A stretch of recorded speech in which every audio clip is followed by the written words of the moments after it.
Cerno, une anti-enquête, Oui, 19e épisode. Je sors de chez le traiteur et je vais essayer de retrouver ce monsieur qui a des longs cheveux blonds, qui s'appelle Philippe. Il m'a dit qu'il allait à la laverie et il paraît que c'est le coiffeur des stars. Ils étaient deux. Ils étaient deux. Ah ouais, ils étaient deux. Jean-Thierry Mathurin. Thierry Paulin. Je me lance dans une enquête.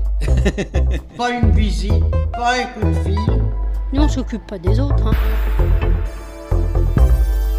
C'est Mariamico Diaz, 75 ans, qui meurt, étouffé par un torchon. On ne veut pas voir cela. Je viens de me faire hurler dessus par la dame qui est descendue. C'est terminé, je vis pour On moi. verra bien où cette histoire me mène. Continuez votre chemin, votre chemin. 3, 2, 1. Ah mais c'est encore vous? Non, hein. Je veux être tranquille. Vous voulez être tranquille? Oui, je vais être tranquille là. J'ai 10 minutes, regardez. Mais Mais faites des intérims, pourquoi? J'aurais bien aimé que vous me racontiez ce qui s'est passé, comment c'était dans les années 80, ici, dans le quartier. Mais je me souviens plus, c'était comme ça. C'était les mêmes endroits, mais j'ai rien à dire des années 80. Et vous, qu'est-ce qui vous a amené dans ce quartier? Le hasard. Je suis arrivé de Saint-Germain-en-Laye, je cherchais un appartement, je voulais un quartier de Paris. Une fois qu'on arrive ici, on ne repart pas du quartier. Bon allez, c'est bon. J'ai rien à dire sur cette ville montmartroise. Vous êtes secret, hein? Vous avez des secrets? Ben oui, évidemment pas. Vous en avez pas, vous? Alors dites-moi à quoi vous servez, qu'est-ce que vous faites exactement, vous? Moi, ça m'intéresse plutôt. Moi, j'aime pas trop parler de moi, j'aime que les gens me parlent d'eux plutôt. Moi, c'est pareil. Alors, on est mal barré. Donc, ça n'ira pas ensemble. Je fais un podcast, en fait. Je travaille sur l'affaire Thierry Paulin. Mais pourquoi cette affaire ressortir ça? C'est horrible, c'est glauque en plus. Pourquoi remuer tout ça? C'est inintéressant, je trouve que c'est glauque, c'est des mauvais trucs, on ressasse que des mauvaises choses. On n'a pas besoin de ressasser tout ça. Il faut voir le positif. Le positif, et puis bon, ça a été classé, c'est réglé, on n'en parle plus de ces histoires-là, c'est horrible. C'est comme si on parlait à nouveau de Marie Bénard, l'empoisonneuse. Ou des sœurs Papin, tiens, les sœurs Papin, enfin, il y a des tas d'histoires, on va pas reparler de ces choses, c'est sans intérêt. Je comprends même pas qu'on puisse remettre ça. Puis ça donne des idées en plus. Des idées de meurtre? Bah oui, ça peut donner des idées à des gens qui sont un peu déjà... la preuve, il y a même... remettre ça, il y a 4 jours, 5 jours, il y a un type qui a donné des coups de couteau en province. Voilà, c'est même pas la peine de ressasser des vieux trucs. C'est glauque, je trouve. Vous l'avez croisé, Paulin? Non, je sais même plus à quoi il ressemblait. Il n'était pas de métis? Si. Oui, c'est ça, j'ai vaguement... Non, je ne vais pas croiser de nom, non. Parce qu'il traînait aussi ici, dans les années 80, comme Oui, vous. certainement, mais... Tant qu'on ne connaît pas l'histoire, puis les gens, on peut les croiser... Des tas de gens qu'on croise dans la journée, qu'on ne se souvient pas le soir, qui on a croisé ni le lendemain. Donc, les gens qui disent qu'ils l'ont connu, qu'ils l'ont croisé, ça me surprend un petit peu quand même. Vous connaissez des gens qui disent qu'ils l'ont connu? Non, mais... Non, mais j'avais complètement zappé cette histoire. Ça fait plus de 30 ans, ce truc. Il n'y a plus beaucoup de gens dans le quartier qui l'ont croisé. Mais personne l'a croisé, je pense pas. Je crois qu'en plus, il devait habiter dans un hôtel, non? Oui, rue Victor Massé. Ah bah, vous êtes au courant. Que je réponde à mon chéri. Excuse-moi, j'ai pas vu ton message. C'est qui votre chéri? Ah bah... Bon, Il est gentil? Oui, c'est un amant, c'est pas un chéri. Oui, je suis libre, mais peut-être déjà trop tard. Je vais lui répondre. Non, c'est bon pour ce soir. Dis-moi à quelle heure tu veux passer. Vous allez passer une bonne soirée, alors. Mais... Bah oui, tant qu'à faire. Mais voilà, on parle de choses positives. C'est pour passer des bonnes soirées qu'on reçoit les amis, les copains, c'est toujours pour passer des bons moments.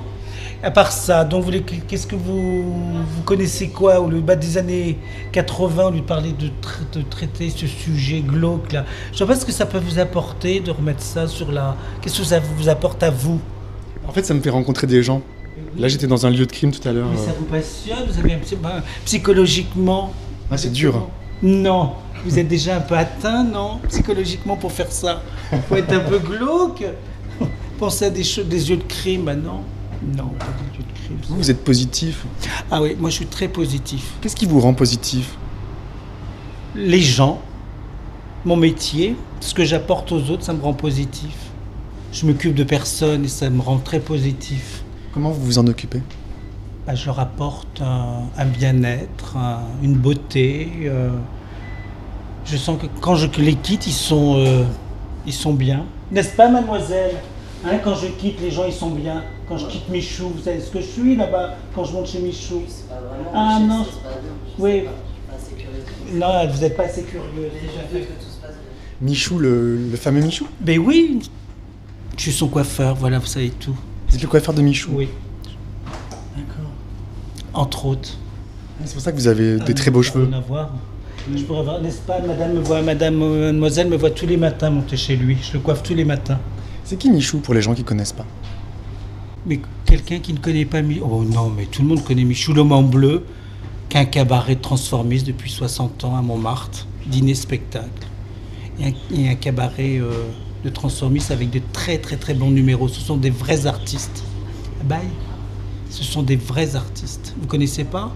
J'y suis jamais allé. Eh ben c'est là qu'il faut aller. Voilà, aller poser des questions aux michettes. Vous croyez qu'elle va me répondre? Ben oui, vous sonnez au cabaret, vous leur demandez. Vous pourriez lui parler de moi? Ben oui, je peux. Chez lui, bon, il serait même content de faire un interview, je suis sûr. Ouais. Michou. Je peux vous laisser mon numéro?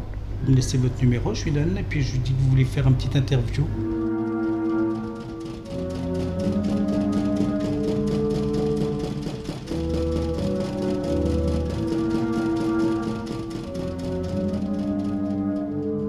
Donc vous êtes coiffeur Oui. de stars? Pas que de stars, de tout le monde. J'ai une clientèle d'artistes, évidemment, de personnalités, mais j'ai aussi des concierges. Je m'occupe de tout le monde. C'est l'être humain qui m'intéresse, c'est pas la star par elle-même. Qu'est-ce qui vous intéresse chez l'être humain alors? Bah c'est ça, justement, c'est toutes ces rencontres différentes, ces gens que je m'occupe, que ce soit une gardienne d'immeuble, une secrétaire ou une vedette. C'est l'humain avant tout qui m'intéresse.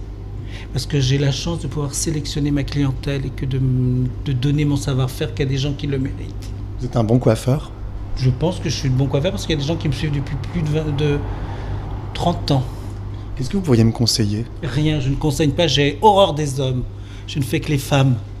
Les hommes, ils sont dans mon lit. Mais Michou, c'est un homme. Oui, mais c'est pas pareil. C'est une coiffure très travaillée, c'est pas une coupe... c'est autre chose. Alors dans les vedettes, vous voulez savoir les autres vedettes que je m'occupe? Oui. Eh ben, un homme de la radio, Christian Morin, vous connaissez? Oui. Il est sur Radio Classique tous les matins. Stone, la chanteuse Stone, de Stone et Chardenne, qui Oui. est une chanteuse des années 70. Parce que je m'occupe aussi de la tournée H Tendre. Vous connaissez la tournée H Tendre? Non. Enfin, vous sortez d'où? La tournée H Tendre, c'est une tournée qui existe depuis plus de 10 ans, l'équivalent des années 80. Vous connaissez la tournée des années 80? Non.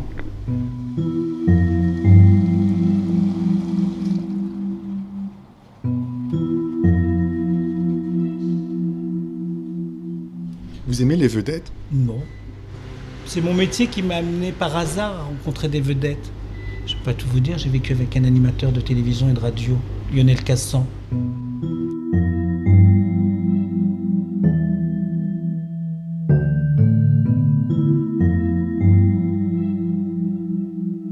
Alors Lionel Cassan, c'est un animateur de télévision-radio qui a commencé comme speakerin et qui a fait Matin Bonheur sur France 2. Et il a fait RTL, il a fait RMC. Et il s'est suicidé parce que ce métier était trop dur pour lui. Donc c'est un animateur qui a été détruit par le métier. Et le Kabash l'a viré de France 2. Ça l'a détruit. Et ça vous a brisé le cœur? Bah, quelqu'un qui a un ami qui se suicide, oui, bien sûr. C'est comme ça que vous avez rencontré des stars en fait, et que vous êtes devenu le coiffeur des stars? Ça, oui, on peut dire ça. Oui, oui, oui. Oui, c'est par... Puis les rencontres, oui, on peut dire ça, oui. Qu'est-ce qui vous rend heureux? Mais tout rend heureux. De se lever le matin, d'aller boire un café en terrasse, faut se contenter que de ça. Voilà, là, on est heureux. Les petites choses. Bah oui, moi, je suis quelqu'un de très simple. Les petites choses, tout à fait. La simplicité. Moi, personnellement, après, bon, les gens sont heureux. Il y a des gens qui sont heureux parce qu'ils ont une très belle voiture. Chaque personne trouve son bonheur dans des trucs qui leur font du bien. Moi, j'ai pas besoin d'avoir une superbe voiture pour être heureux.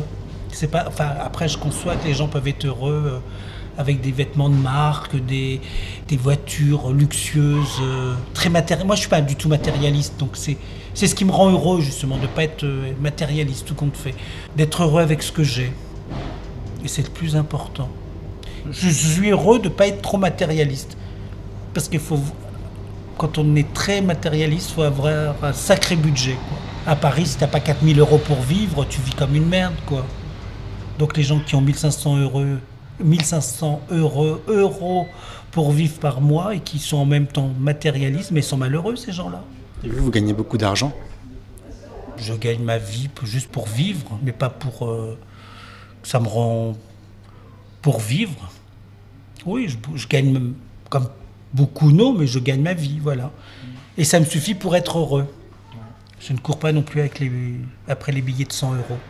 C'est pas ça mon bonheur non plus. Après, il y a des gens qui sont très matérialistes. Moi, je le suis pas. La preuve, je vais aller à la laverie faire sécher mon linge. J'ai même pas les moyens d'avoir une machine à laver. C'est vrai? Non, je plaisante. Je plaisante. J'osais pas vous poser la question. Parce que justement, dans les laveries automatiques, on rencontre souvent des gens avec qui on sympathise et qui sont très sympathiques. C'est un lieu de rencontre aussi, une laverie automatique, je trouve. C'est un lieu de rencontre. Vous avez lavé vos draps roses?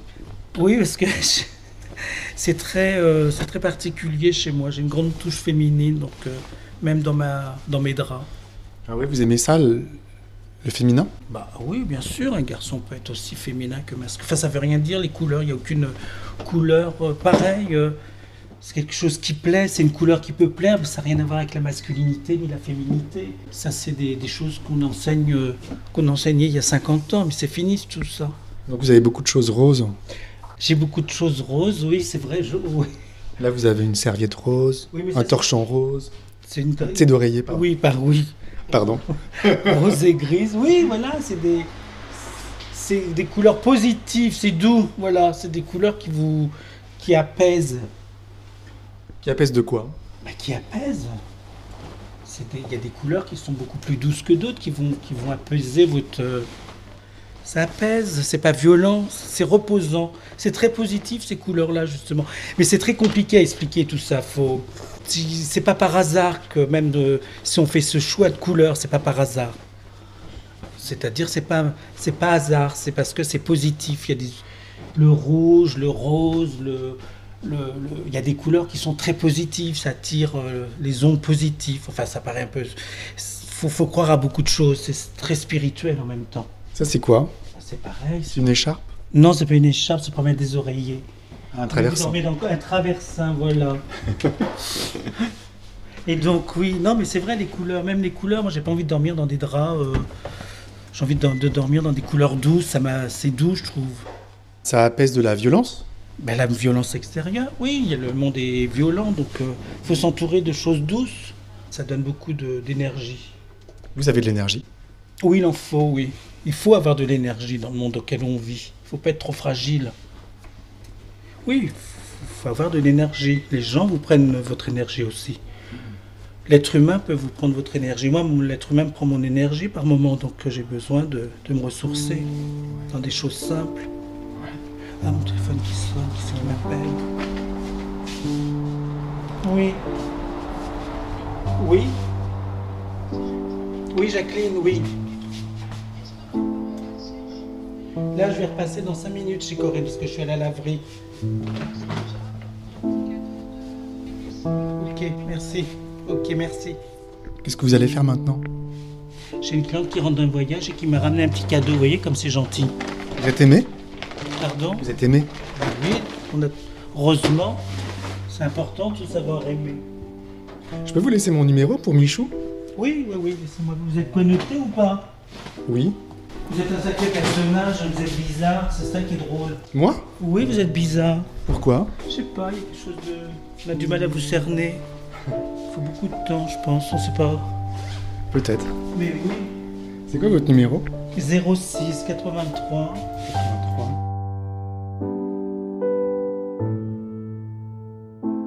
Super, bah je vous envoie un SMS. Vous avez besoin d'aide? Non. Bon bah Philippe, merci beaucoup. Très solitaire, j'arrive tout à me faire tout seul. Vous êtes solitaire? Oui, quand même. J'aime pas qu'on m'envahisse. Je suis ravi d'avoir parlé avec vous. Ben, moi aussi, ça n'a pas été... C'était pas très... Il n'y avait rien de particulier. On a parlé de banalité, de couleur de drap, de culotte. Ah, alors ça, voilà.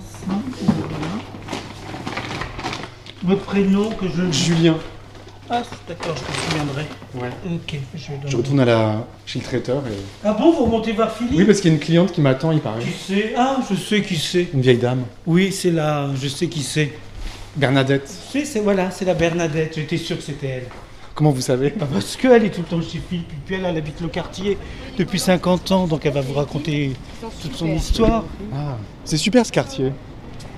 Bah oui. Elle est là, la Bernadette. La Bernadette, elle est On là. arrive chez Joss. Oui, ah oui, voilà Bernadette. Ah ben oui, mais moi, Alors Bernadette, vous allez nous parler. non, j'ai pas envie. Ben si, vous avez très bien connu le quartier depuis que vous êtes là, ça fait 40 ans, Oui, 50 mais ans. je suis crevée. Mais oui, mais c'est l'histoire de Thierry qui tuait les vieilles dames. Non, Mais pas si- Thierry, comment non. il s'appelait? Comment il s'appelait? Vous y avez échappé? Vous auriez pu faire partie des... Guy Georges. Non, c'était pas Guy Georges, Ah, c'était... moi, je n'ai connu que Guy Georges. Bah ici, dans le quartier, c'était qui? Thierry Paulin. Thierry Non, j'ai pas Paulin. connu. Qui tuait les vieilles dames? J'ai pas tout connu Thierry Paul. J'ai connu que Guy Georges. Personnellement? Oui. Non. Mais parce que c'est moi qui ai sauvé la voisine.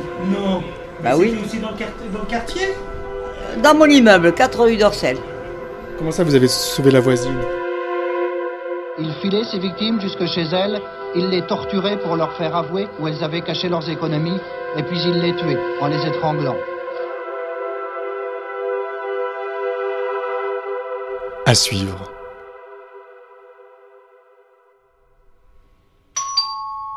Chers auditeurs, vous venez d'écouter le 19e épisode de cette anti-enquête. Vous pensez peut-être que la série est presque terminée, et pourtant ce n'est que le début. C'est pas vrai. Si tout se passe bien, l'anti-enquête s'étendra sur une 50aine, voire une 100aine d'épisodes, histoire de prendre le temps d'explorer toutes les pistes autour de cette affaire criminelle et de faire le plus de rencontres possible. Non! Tous les jours de la semaine, entre deux diffusions, je continue à enquêter sur les victimes sans savoir où ça va me mener. Dans une improvisation totale. Je passe ensuite de longues heures sur mon ordinateur à monter toutes les paroles que j'ai recueillies. J'espère que le résultat vous plaît. Tous vos messages m'encouragent à continuer. Il reste de nombreux lieux de crime à visiter, Oh oui! beaucoup de personnes à rencontrer. Si vous appréciez ce travail, si comme moi vous souhaitez que cette anti-enquête dure longtemps, vous pouvez désormais me soutenir, participer et faire partie d'une communauté d'auditeurs. Pour cela, rendez-vous sur patreon.com/cerno. Ça ne vous prendra que quelques secondes. Tout vous sera expliqué sur le site. Je répète, patreon.com/cerno. Cerno n'existerait pas sans Théo Boulanger, c'est lui qui compose toutes les musiques. Non. Merci beaucoup et rendez-vous dimanche prochain. Ah non, non. D'ici là, ne laissez pas traîner vos grands-mères. Ne laissez pas traîner vos grands-mères.